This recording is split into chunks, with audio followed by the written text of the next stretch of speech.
I'm Jess, And I'm Wes. and welcome to the National Wrestling Clipping Alliance podcast, or what others call the NWCA podcast.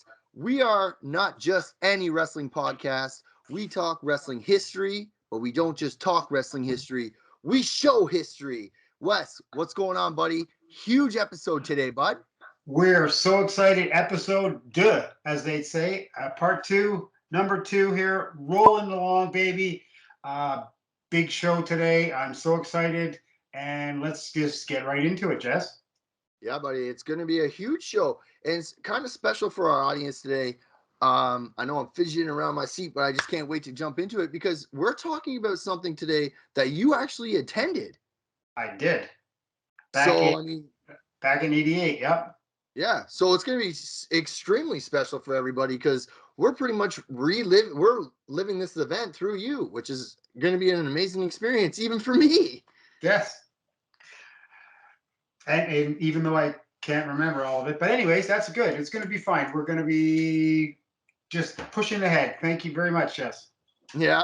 We want to remind everybody that the NWCA podcast is sponsored by Grand River Tea. Grand River Tea is a Canadian company by a Canadian woman entrepreneur that provides premium loose leaf teas. Now, the listeners of our show can save 10% off their final purchases. You, the listeners, just have to use the code NWCA at checkout, and you can save on herbal and fruit teas, organic teas, black teas, and many others. Head over to grandrivertea.ca, search their wide variety of premium loose leaf teas, use the code NWCA at checkout, and save money while staying healthy by drinking Grand River Tea. Wes, with that out of the way, brother, I'm pulling this out right now. Boom! Look at that card. Johnny, get a rundown. Look at that. It's gorgeous. It was a big, big event. They pushed this in locally in Michigan and in Ontario a lot. People that were a tiny bit inside, like we were, friends of Greg Oliver from his newsletter at the time, we pushed it. We were going to do, we did a bus tour there. We were going to rent a bus. That unfortunately fell through. We rented a couple of vans. We got everybody to the show. But the most important thing is we all got to the show and everybody enjoyed it. Packed house, big night. It was just really, really exciting to go to Cobo Hall. Yeah. But Wes, I really want to talk about the show. But before we do, I want to remind everybody that the date that we're talking about today is July 31st, 1988.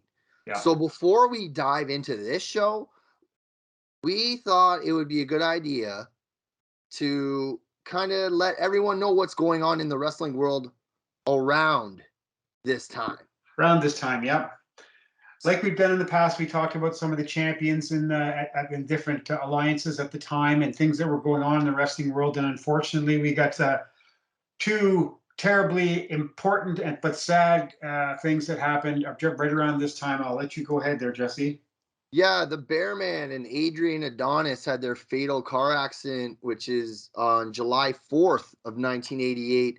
Wes, you're the wild man, buddy. You're wild man Wes. I mean, Yeah, and that was you know all about this accident. You want to just briefly touch on it? also Pat Kelly, one of the Kelly twins, passed away in the accident. Yeah, and unfortunately, we're probably never going to know what happened, how, or why. For thank goodness, the report said that alcohol wasn't involved because we know what wrestlers were like on the road. A mishap, they plunged into a river. Unfortunately, terrible circumstances. I don't even want to repeat them. The guys passed away, and it ended a big, big thing in Ontario here with the Wild Man and his over 20 years of promoting independently. He had just got Adrian Adonis. Stories were floating that when he made the money on this tour of Newfoundland, he was coming back to Ontario and he was going to get TV in association with British Columbia promoter Al Tomko. But that's what it is. For anybody interested at all in the Wild Man, we do have one of our Facebook pages, which is the tribute page to the Wild Man, Dave Mckinney. It's been running now for close to 6 years. We've got everything you ever want to know about his life, his wrestlers, his promotion, posters, pictures, stories. We've got people who work for him on that page. We've got people who work for him, their kids are on that page. It's just a plethora of information about the Wild Man. Yeah, I've been a part of the group now for about a year. That's how you and I met. And Wrestling Bears has become one of my favorite topics, man. Wrestling Bears and Wrestling Riots. Yeah. Buddy. Okay, let's continue. I hate to continue with sad news, but on July 16th, 1988, that's when Bruiser Brody was stabbed in Puerto Rico. And as we all know, the result of that is that Bruiser Brody passed away shortly after that. I don't really want to touch on that. I think Dark Side of the Ring did a fantastic job on telling that story. Mm-hmm. I highly recommend the Dark Side of the Ring show and what they've done. I know everyone's like, oh, it focuses on the negative. Well, it also teaches you what the heck was going on. Yes. So, we can't deny, no matter how someone spins it, we can't deny these people's power, these people's legacy in professional wrestling. I mean, if you added up the years that Brody, the Wild Man, Pat Kelly, and Adrian Donis worked in the ring, it's tens and tens and tens of decades of ring savvy, and we lost 4 people within less than a month. And yeah, Brody was the most famous guy, but still, these people still passed. That's the most important thing. They were unfortunately taken away too early. Mm-hmm. Okay, so let's set out some champions. Sure. By July 31st, 1988, the night of this show, the WWF champion was Macho Man Randy Savage. The WWF Intercontinental champion was the Honky Tonk Man. AWA heavyweight champion was Jerry Lawler. The World Class Championship Wrestling heavyweight champion was Kerry Von Erich. Okay. And the Jim Crockett Promotions heavyweight champion, the NWA, was Ric Flair, who's on the card that we're just about to talk about. Yep, we don't have to talk about anything about Ric Flair because we've pontificated enough about Ric Flair. But you know what? We're not going to stop because the legacy is the truth of one of the greatest champions ever. Yeah, definitely. Right? Has to be considered one of, if not the greatest. Some say he is the best of all time. I never see him in the ring like you have, though. So I think it's going to be pretty interesting once we get, when he passes and you collect everything together that Ric Flair has done for wrestling. You know what I mean? Anyways, we could talk 3 hours about Ric Flair. Well, we could talk all day. Yeah, and we one of the reasons why it was such a big deal, this event actually, the Great American Bash in Detroit, was that because Flair was headlining the main event, if you want to call it the main event, some people would say it was the co-main event. Anyone from the Detroit, Michigan area would say definitely it wasn't the main event because, well, we'll get to that, what they consider the main event in a second. But yeah, it was an 8-man tag match, and Flair was there, and Flair ruled Ontario. Like we said, every time we have a podcast, Flair ruled Toronto, and the fans just would go anywhere to see Ric Flair. I know I drove to Buffalo to see Ric Flair. I drove to Detroit twice to see Ric Flair. So we're all going to go see Ric Flair whenever we can on a weekend show, of course. We're on. But yeah, the main event in many people's eyes was the cage match, and we'll get to that in a bit. But we looked at, I was talking to someone from Detroit the other day, and we were talking about, there was a hotline that someone had, and I was working in an office on night shift as a dispatcher for a trucking company, and I could phone any 800 number I wanted to, and they all cost back in the day if you wanted to phone for information.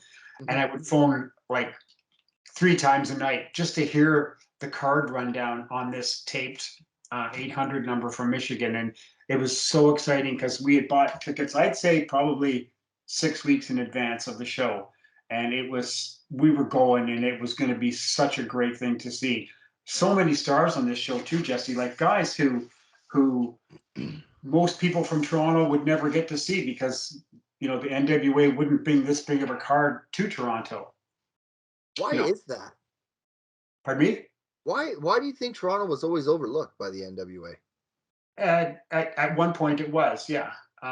They had a few cards after the fact at the smaller arenas in Toronto, and it was what it was. They were like, I'm not going to say a spot show because they weren't, but they just weren't a big deal show. So you weren't getting a lineup of, and this bash was 12 matches. So I mean, practically everybody that was headlining at the time or had a title at the time, because they had a godly amount of titles at the time.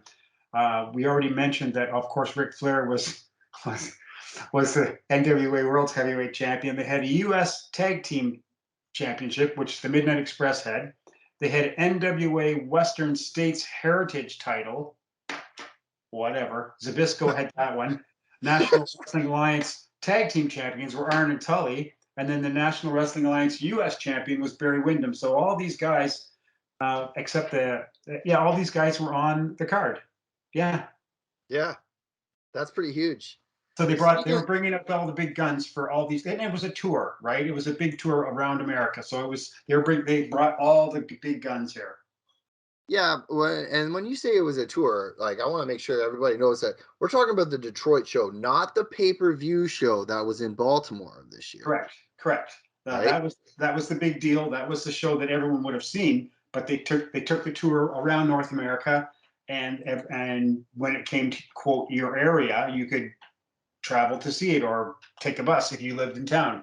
Like we did. It was from Toronto to Detroit. It's about 3 hours, and like I said, we were going to do a bus tour, but that kind of fell through. But we all got there. We all got tickets, and we all got to see a great 12 match card. How old were you when you went to this show? 29.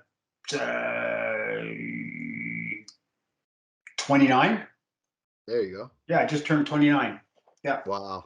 So I've just been married for a couple of years. My daughter was just maybe 2, and I didn't have much money, but we made it to the show. How much were tickets? I can't remember, to tell you the truth, and I unfortunately don't have the program in front of me. It should say on that program that you have. No, this is just a thing broadcasting it for television. I don't even have titles on here, title matches on. Okay. Yeah.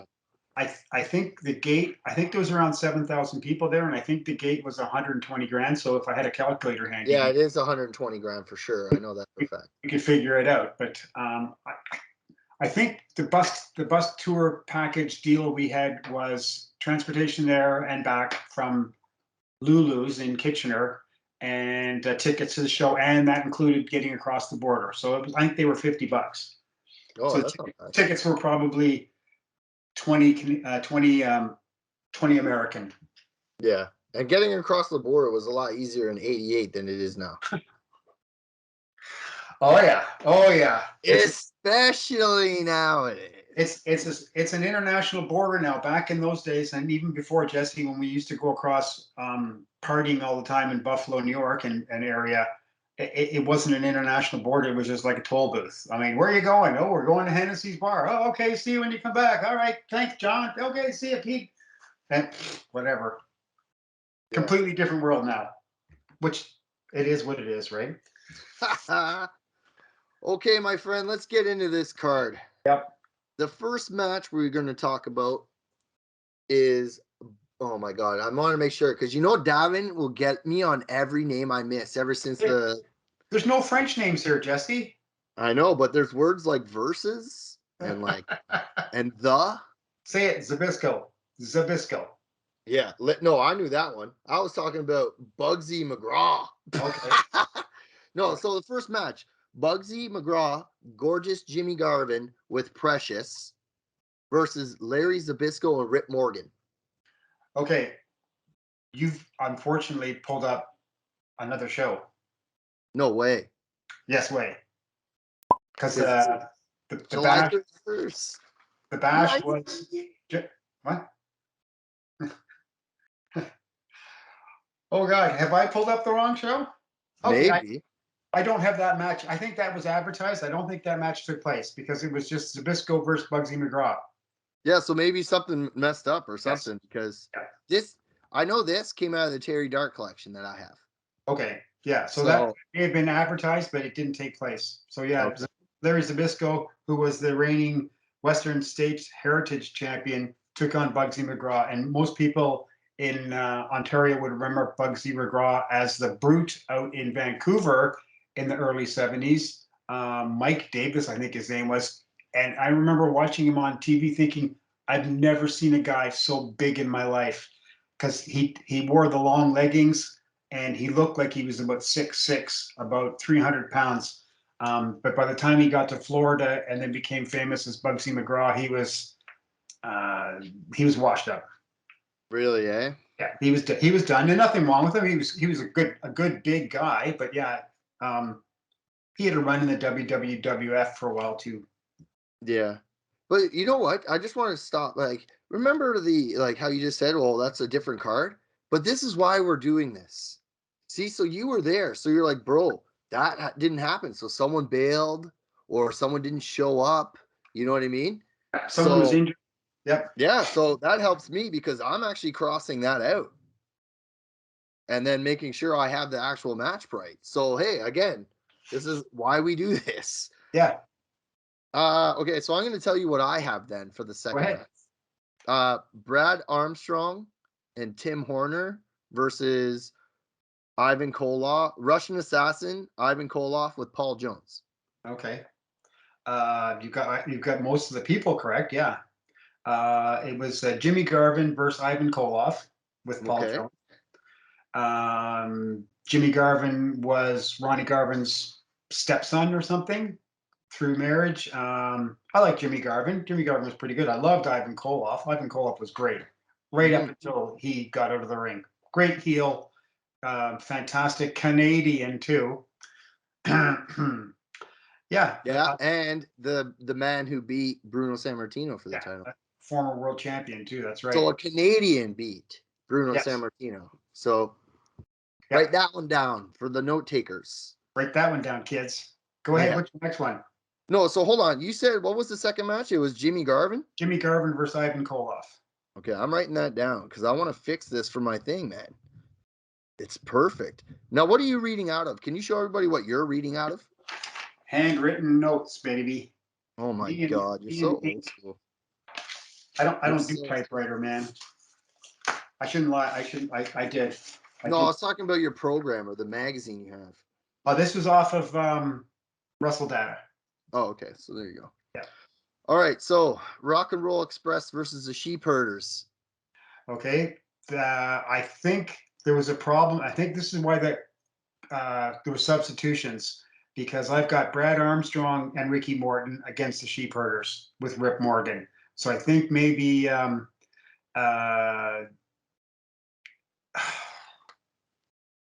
Ricky Morton and Robert Gibson. I think Robert Gibson must have been hurt because that was a substitution for sure. Brad Armstrong substituting for him. Yeah. The Ricky Martin and Brad Armstrong beat the Sheep Herders in 12 minutes. Wow. Yeah. So then I've got Ronnie Garvin versus Tim Horner, who is just a sort of a fill-in guy, and I think that he might have been along for the ride, and he just had a spot because of an injury. See, I have Ron Garvin versus Rick Steiner in a taped fist match. Yeah, and Steiner wasn't on the card. See, so again, like this is why we like to do this. So this thing here that I have is complete BS. The undercard matches, I guess. Yeah. Well, yeah, I mean, but hey, you know, it's great again. Just go through it, and So I mean, we have a lot of photos of the event that have been given to us, and we're gonna put those in the credits. So I don't want anybody being like, "Oh, where are your photos?" Also, we're going to be putting every picture from the program book that they were selling, which was a generic, nothing particular to Detroit, but it was pretty cool to have one. Yeah. With the Ronnie Garvin match, it was pretty interesting because this is one of the few things I do remember from the show. Jesse, have you ever heard of the old fake injury trick? Yeah, where they're like, oh, they hurt themselves, and then they bring in the medics, and now they bring in the medics and everything, and they're like act like it's hurt, and then all of a sudden, oh my god, it's a cradle, and it's a 3 count. Well, this one wasn't. There was no medics involved. Ronnie Garvin pretended like he broke his ankle, and Horner went over, and in 2 seconds, boom, cradle and pinned. So that was a minute and 50 seconds, I think, that match. And I remember it well because I liked Ronnie Garvin. I always thought he was great. And for the fans out there of Ronnie Garvin, if you ever watch some great video, Jimmy Garvin and Ronnie Garvin with Precious against the Rougeaus for international wrestling out of Montreal, they had a fantastic feud. Oh my gosh, it was so good. Great storyline, great matches, and four guys who could work. Really, eh? Yeah, and Ronnie Garvin was another Canadian who held the world championship. Just throwing that out there. So and you know he did win. Eventually, he did win the NWA title in Detroit, which was strange because that would have only been, I don't even know how many months away from this show. But yeah, but he never defended the title in Detroit, which kind of was stupid. And I don't think they used him as world champion good at all. But it is what it is. Yeah. Well, for the next match, I have Mike Rotunda with Kevin Sullivan versus Dr. Death Steve Williams. Dr. Death Steve Williams? Oh my God, where's that? I can't see it. I don't know. Yeah, I don't have that one either. Wow. I'm sorry, we do have Rick Steiner on the card with versus Kendall William, who was Blackjack Mulligan's youngest skinny ass son. Really? Russian chain match between Nikita. Well, what do you have next? Because that was a return world TV title match that I had there. We don't have the return TV title match. See? Yeah. Yeah, that's crazy. And this is why we were confused when we're writing our dates down, prepping for the show, because you kept saying something. I'm thinking to myself, I wasn't going to argue with you, but I'm thinking that's what? What are you talking about? That was never. Yeah. And I sent you this too, which is weird. Okay, Russian chain match I have, which is Nikita Koloff and Al Perez with Gary Hart. Bingo. That one worked. Yeah, eh? Yeah. Nikita was really over as a heel, and he was pretty he was kind of new still, so he was exciting to see him. Yeah. I saw him a couple times live, and didn't do anything for me, but yeah, you know, at least it was a good physical specimen kind of guy. Yeah. Gary Hart was one of the best managers.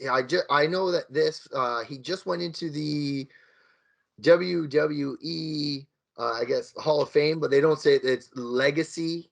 So it's not like he made the Hall of Fame, but he's in the legacy category. Yeah. Would Gary Hart be up there with, like, I don't know, Abdullah Farouk? Abdullah Farouk? Some people would say he's better than Farouk. I personally wouldn't, but Gary Hart wrestled at least. He did. He started out in the Detroit area. So, but his claim to fame was in Texas, where he was a booker, had a great mind for wrestling, and he worked quite a few places. Yeah. Substantial talent. And supposedly his book is one of the hottest books to get. Really? But it's been out of print forever. I think copies sell for a couple $100. Yeah. Out of print books are wild to get, man. Even Drawing Heat's expensive on eBay. Yeah. Right? And Amazon and all that. So at least I have that one right. Yeah. Skywalker match. I guess that's the scaffolding match. Yeah, that's the scaffold match. When we got to the arena, the scaffold was already set up, obviously. It was so exciting to think about, but after the fact, so stupid. Why would guys go like 20 feet up in the air and have a chance of falling off and breaking their leg or shoving their femur through their anus or something? I don't know. It was impressive. It was impressive to look at. Oh my, look at this. This is so cool. But the match was, Cornette was there, which was exciting. I always liked Cornette. These guys, I thought it was stupid because these guys could wrestle so good. Why would you put them up on a stupid scaffold where they couldn't do anything? all they could do was body slam. No Irish whipping, no flipping, no nothing, right? But uh, there was obviously, and I can't remember what the premise was, but there was obviously a premise there to have this match. Yeah, it must have been something though, to have the Midnight Express with Jim Cornette. Like, Yeah, not a lot of people. I know a lot of people can say it, but I mean, by July, I was 4 months old yeah. by this time. So it's like I will never. And apparently, he's not allowed in Canada. So the odds of me seeing him aren't Yeah. likely. So yeah, you because of the internet and YouTube nowadays, well, not nowadays, that's an old person saying sorry. You or the fans can watch and see anything Jim Cornette practically did. He was fantastic. He was great on the mic. When he first started and he was doing the whiny mama's boy thing, he was so good. Oh my gosh. Some of that Memphis stuff, it's just fantastic. Really? Yeah. Did he? He didn't have the megaphone though when you saw them. No, no, he had a No. tennis racket. Oh, it was a tennis racket. Jimmy Hart had the megaphone. Okay. Yeah, I knew that. But Yeah. in WWE, I thought he had one. Sorry, I'm looking up your photos Yeah. because you did post a photo of the scaffolding match, and again, we're gonna put it in the credits, but I want to get a close up of that. Can you see that, Wes? Yep, that's exactly what I saw. That's a great. It's not a great picture, but it's perfect of the symbolizing what the scaffolding was. Yeah, Really, eh? it was So who bizarre. fell? I think Jimmy Hines, Bobby Fulton fell. I think, Yeah. and I have a quote from him coming up in a little bit. So Okay. yeah, And since I have the post up, I'm gonna go to the match before. There's a sheep herders too. You had pretty good seats, man. I think I squirreled myself down and took a couple of pictures and then hustled back to my seats. Okay, this guy's sneaky like that, eh? I know in the next show that we went to, which I have pictures of in Detroit, Terry Dart and I went, and we had a great day. It was great talking to him about all the travels down to the Cobo Hall or Cobo Arena, I should say, in the Olympia, and him going and seeing the Sheik right through the '60s and the '70s. And we got to Cobo Hall, and I'll post a picture. Mm-hmm. And I'm not even going to say what it is. Any person who ever was in Cobo Arena will know exactly what it is when I post this picture, and I'll be sending it to you so we can put that up at the credits. But yeah, Perfect. it was a great just to think to go there to see a show and a guy who basically built the building. I mean, they had basketball there, they had concerts there, they had dog shows probably, and God knows what else, right? But this one man basically built that arena, and we'll be talking about him in a sec. Yeah. The next one would be you're so crazy. The next one would be what some would call the main event. Now, when we talk about this 8-man tag team, it was a cage match, right? We're not talking war games, are we? No, this it's not War Games, and this was just an 8-man tag match. I'm sorry, it was a cage match. Yeah, because you know what? I So have your photos here. So let's yeah, take a look at this. So this is Wes's picture here. yeah. That's it was incredible to see these 8 guys in the ring. You talk about wrestling history. One, two, three, four, five guys who were phenomenal, and then you've got just again. I thought that they could have made 2 matches out of this, but Yeah. they were building the Four Horsemen feud, and I get it. That was what the big deal was. Arn, Barry, Rick, and Tully were the Four Horsemen with JJ Dillon. Whoo, Yep. buddy. I can't believe you saw the Four Horsemen, The bro. Road Warriors were unbelievable to see up live with that. Just their physical presence was so dominating. I love seeing them. Luger never did anything for me. I like Sting. I always liked Sting, but the Road Warriors they were Yeah, just like, dude, I can't even imagine. Like, you have the Four Horsemen, yeah. right? Like, no joke. The Four Horsemen. James J. Dillon is there. And then Luger, Sting, Road Warriors with Paul Ellering. For modern fans, Paul Ellering was with Authors of Pain, the tag team in NXT. Those are for the fans who are only new to wrestling and want to learn more. So just to add that in there for the modern wrestling fans. I'll write it down, Jesse. Hang on a sec. Yeah, I know you don't give a yeah, I have to agree with the Lex Luger thing. I never was a fan of the Lex Express because, well, we all know where my loyalty lies. And you can't say I'm not a Sting fan. Yeah. Who wasn't Sting for Halloween, bro? Yeah, but you're like 100. Okay, so I have to ask.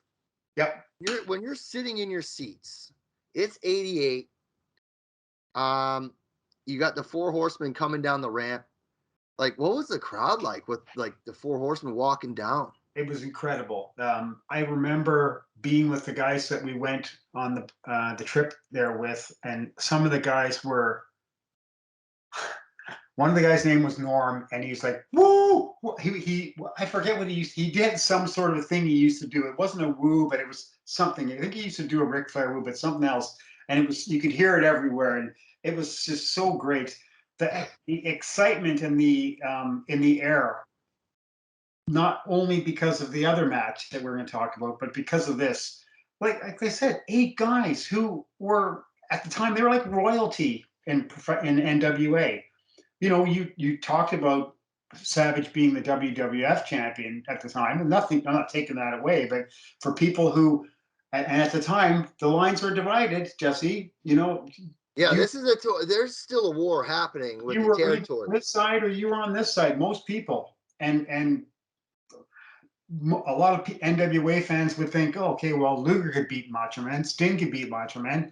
Either one of the Road Warriors with one hand tied behind the back could beat the Macho Man, et cetera, right? There was a big division there, but it was a big deal. The crowd was so electric, and I'll get into that a little bit more. But yeah, it was crazy, exciting. Do you remember who won? Someone. Guy. Actually, the Four Horsemen lost.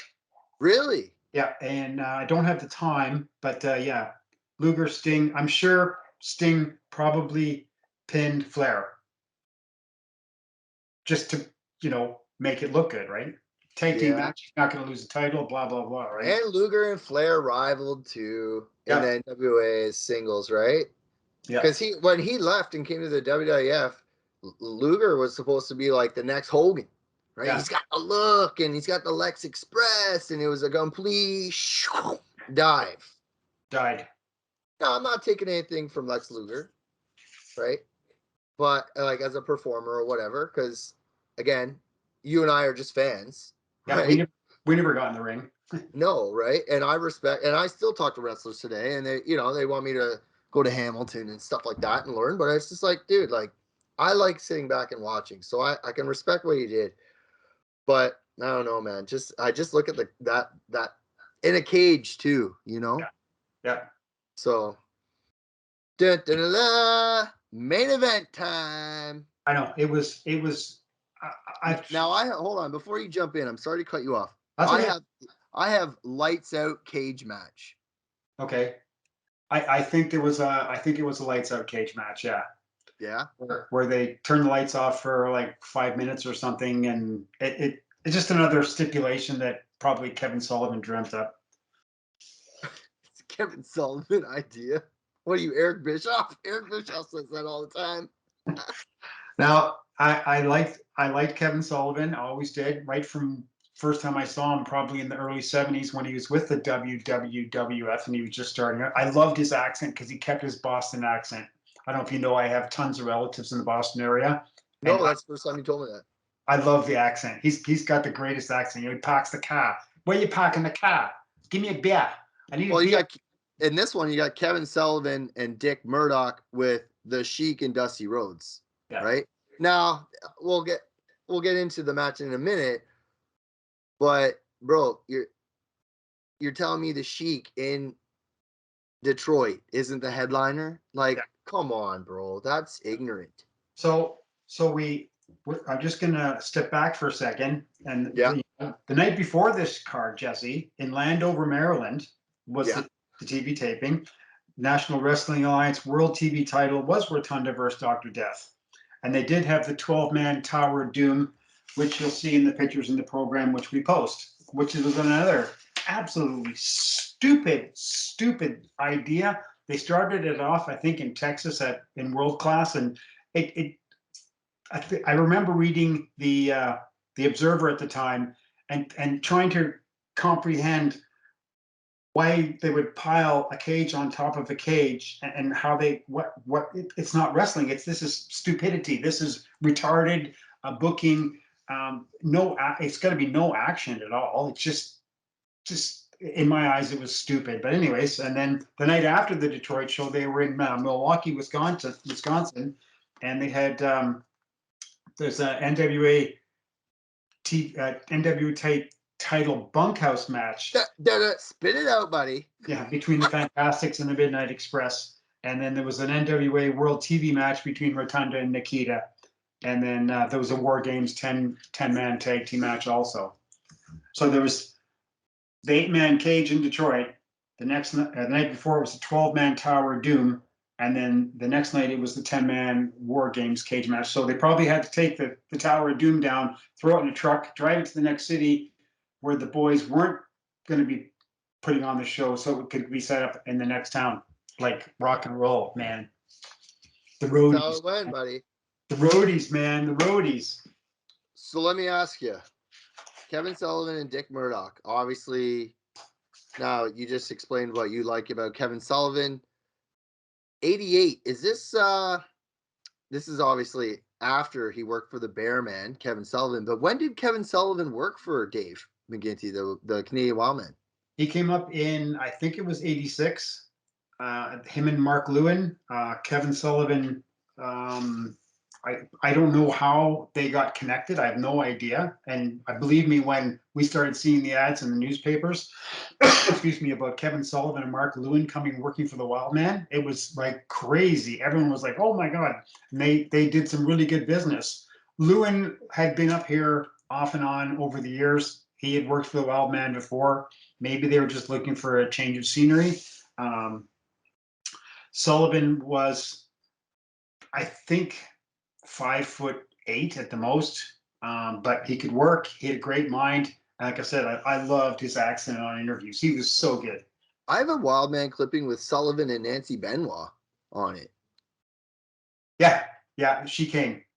I saw her at one of the Wildman shows. She came out for 5 minutes, and then maybe it was too wild for her or something, and she went back to the dressing room. Got kicked out. Yeah. So the one of the things I like to run down here on cards that we talk about is the Canadian guys on the cards. And Ivan and Ronnie Garvin were both Canadians. Yeah. Guys who worked for the Wildman on the cards. Ivan Koloff worked for the Wildman. The Sheik worked for Kevin Sullivan, obviously. And Larry Zbyszko also worked the summer coming up here. And former world champions on the card, or guys who were going to become world champions, were Garvin, who of course was NWA champion, Zbyszko, who was AWA champion, Koloff, who was WWF champion, Dusty NWA champion, and I think Luger held, the WWE title, maybe. The WWF title, I'm pretty sure. Yeah. He won it off Yokozuna or something. Yeah. I can't remember. So, like, one of the memories that I wrote down here when I started doing the research was that how imposing the scaffolding was when we walked into the building. That was very, very interesting and exciting to think. There it is right there. We've been worrying about it, thinking about it, talking about it, and here it is. The Sheepherders tag team was good. I like the Sheepherders, who turned, of course, into the Bushwhackers. Excuse me. I always liked them too. They were great. We used to see them in Montreal in the early 70s. They were in Calgary in the 70s. So they long career, but always exciting, excellent bleeders too. I like when the Sheepherders. You like the Sheepherders. I do sardines. That's what I know, buddy. I saw coming out like this with the buck teeth doing that. That's what I know, buddy. I have a story about the Sheepherders. Yep. So this is a little sad. sorry to my sister and my younger sister for throwing her on the bus, but when she had a seizure when she was like a newborn, I was in the blue chair, jumping up and down, going, yeah, the thing. My sister's dying, CPR is there, and I'm sitting there going, yeah, not even paying attention. Wow, that's throwing her under the bus, all right. Okay, let's talk this main event. What's interesting to me about this main event, even though it's booked Dusty Rhodes and the Sheik and Dick Murdoch and Kevin Sullivan, I heard on Kevin Sullivan's podcast that on the ECW episode of all episodes, that him, Kevin, and Dusty Rhodes, the booker of the time, Yep. made a bet for $5,000. And Kevin's like, if you book the Sheik in Detroit, you'll make over $100,000. And he's like, I'll take that bet. They bet $5,000. They booked the Sheik. They made $120,000 at the gate. Yeah. I mean, it's like saying Whipper Watson in Toronto. Yeah. The Sheik had Detroit. You know, Bret Hart has Calgary. Exactly. So we had basically figured it out by the time we got to the show. Everybody knew it was going to happen, but that wasn't the point. The point was to go and see the Sheik. I think of the guys I went with, 10 guys, I think not everyone had seen the Sheik live. And we weren't seeing him like how we had seen him at the WILDMAN shows where he was like 5 feet away from us. Yeah. You know, he was down there. We were up in the seats, but it still was a big, big deal. It was such a big deal. And I'm going to just read through my notes here from some people that I talked to about the Sheik. And I talked to, pardon me? No, I said absolutely. Read away, man. So I texted Bobby Fulton, who was on the show, obviously, up on the scaffold. And he said he took a bump off the scaffold just for intrigue. Wow. Yeah. He said he was a true professional to the business, from being a fan right into being in the business. And that's for a guy who wasn't overly muscular, overly big or anything, worked his absolute butt off all the time in the ring. That's a true testament to what professional wrestling was at one time and what we like to talk about. People who were just massive fans, they got into the business and they just kept being a fan because they knew they had to put out for the entertainment of the fans that they once were, right? Mm-hmm. And I talked to also Mark Boone, who was a wrestling manager in Michigan and a lifetime fan, and he said the bash at the Kobo with the Sheik was the most important for any wrestling fan in the area. They appeal because it was a big show, and man, he was so happy to be able to reconnecting with a bunch of his old friends that he hadn't seen for a long time, that he'd been to going to the shows through the 60s and the 70s. And it was like a return to the glory years, and he got to meet a bunch of his old friends. Very exciting. He said that the Sheik looked really old with his dyed black hair, which I'd seen him in Toronto once with the dyed black hair. It just looked stupid, but you know, he's got an image to portray, right? Yeah. He threw a couple of really lame fireballs, and you know, everyone came to see him throw the fire, which was pretty cool. The turn on Dusty was quick and predictable, but he thought it killed any magic that was there. But I didn't think so. I didn't think that it killed the magic that was there. I just think that the Sheik was the Sheik, and it was the house he built. People came to see whatever was going to happen. All they wanted to do was see what was going to happen. And I'm sure all those guys on that whole card were peeking from in behind the curtain to see what was going to happen, because they knew of his legacy also, whether you agreed with his promoting or booking or whatever. But last of all, I spoke with Mark Nowatarski, who great friend of the show.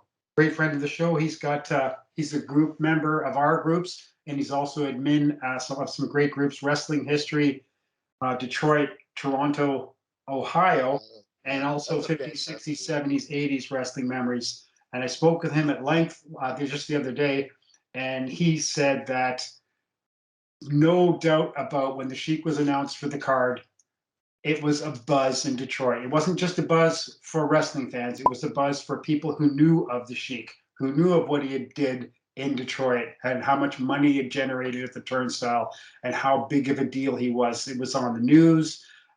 People talked about it, and it was big, big. He said he couldn't explain how big of a deal it was, not just to wrestling fans, but to just Detroit sports fans. Yeah.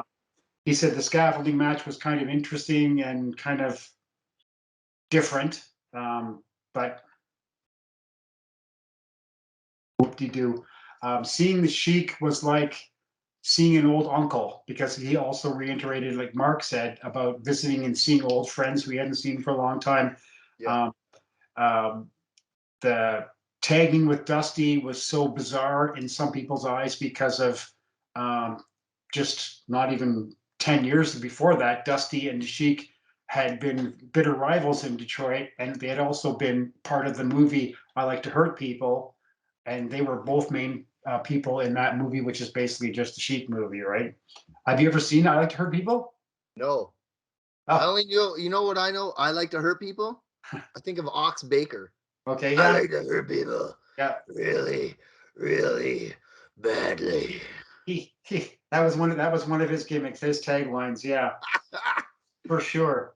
Now, I want to make sure that everybody understands that even though it was booked Dusty and the Sheik and Dick Murdoch and Kevin Sullivan, Sullivan did say on his podcast there was a double switch that night. It was the first time that there was a switch. Yeah. Right. So the Sheik turned on Dusty and went heel. Yeah, and you got to look at that for older fans who don't know that there was a group called the tag team called the Texas Outlaws, who were the original Texas Outlaws, who was Murdoch and Rhodes, and they had basically wrestled in Detroit and Ontario in the early 70s.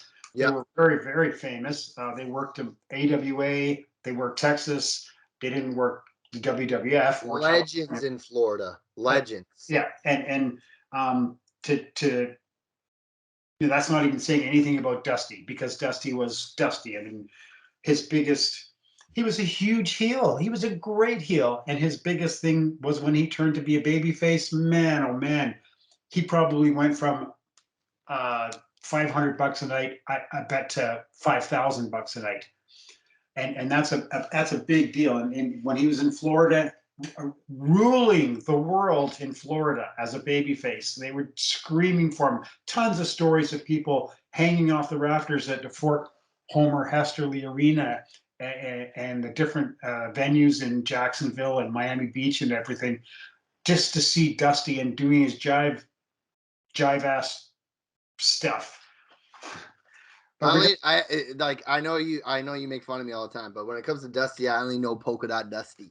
Yeah, well, and you know, he probably made a lot of money being Polka Dot Dusty, and who wouldn't? The end of your career, you know, you can probably give most of it up, and then someone comes along and offers you a contract and to work your ass off for a year or something, or 250 or 275 dates in a year to wear polka dot trunks and do your shtick. Who wouldn't do that? Yeah, exactly. And we're going to talk about Dusty probably in another episode coming up. But yeah, he was a big deal, big deal. And to see the switch, it was interesting. Was it really that predictable? Yeah. Really? The match was only like 5 minutes long or something. Oh, okay. So basically, they came in. The introductions were done. Sheik probably came in last. They probably did like a minute of action. Someone probably I can't remember. Someone probably got thrown into somebody else. Probably Murdoch and Dusty got thrown into each other in the corner, and they probably stood back and went, "What the hell?" He probably, "What the hell?" And they probably hugged, and then they started slamming the Sullivan and the Sheik. Yeah. It was just such a big deal to see the Sheik after all these years, and it was basically his last big hurrah. He got stiffed, I guess, with the paycheck or something, and then he didn't show up for the next match and next card, and the rest is history, pretty much. just like this episode, buddy. That's it, boys and girls. We pretty much talked about everything on the card. Yep. The fallout of this was that in August of 1988, the WWF put on SummerSlam. Yeah. Now, SummerSlam is considered to one of the big four pay-per-views. There's a big five, some fans would say, but the main four, right? Yep. And then another thing that happened later on in 88 was that Jim Crockett Promotions was purchased by Turner Broadcasting and WCW was born. Yep. And it was a big deal when TBS bought them. And personally, we all thought it was going to change the world again. It did for a while, but not for long. I think the powers to be who weren't wrestling fans got involved in the business, and then probably one of the main reasons why Vince was able to, not main reasons, but one of the particular steps that led to place Vince to go national. Yeah. Maybe. Non-wrestling people getting involved. Yeah. Some people would say Vince is non-wrestling. Yeah, exactly. Well, I don't think so. I think he's done a lot. But that's it for another time and another show. Yes. I just want to thank everybody for watching. Thank everybody for subscribing and watching our last episode again. You can follow us on Twitter at official NWCA01. Email questions or request episodes. We want to talk about what you want to hear. Yeah.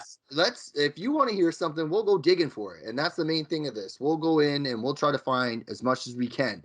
So for requests or questions for Wes or myself, it's Wes and Jess NWCA at hotmail.com. You can also find us on Facebook. Wes, Facebook groups are the tribute page to the Wildman, Ontario Wrestling Clippings of the Past, and the National Wrestling Clippings Alliance Facebook page. That's right. Facebook pages. Yeah. So we have 3 pages all together. You can find us all on there. I want to thank Grand River Tea for sponsoring the show. Grand River Tea. That's a great shirt. I want to thank our man, Johnny G, for editing our shows and putting all of it together and making me and Wes look absolutely fantastic. We have a huge episode next week. Yeah. We're going back September 26, 1977 to the WWF. 3 W's. And 3 W's. And just for a sneak peek, this is the program of the show. Yeah. We are so excited to be going to the East Coast, and it's going to be so much fun talking about something completely different and going back in time also. I think this is going to be our oldest card that we talked about so far. So, yeah.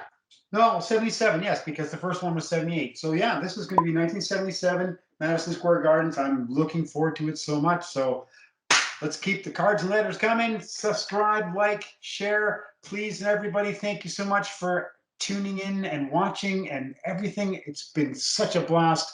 And I'll let you take it away, Jesse. Everybody, again, I want to reiterate what Wes just said. Thank you very much. Subscribe, share with your friends. Don't quit yet, because everything we talked about is coming up now in the credits. We'll see you next time. NWCA podcast. We don't talk wrestling history, we show history. See you next time. Ciao for now.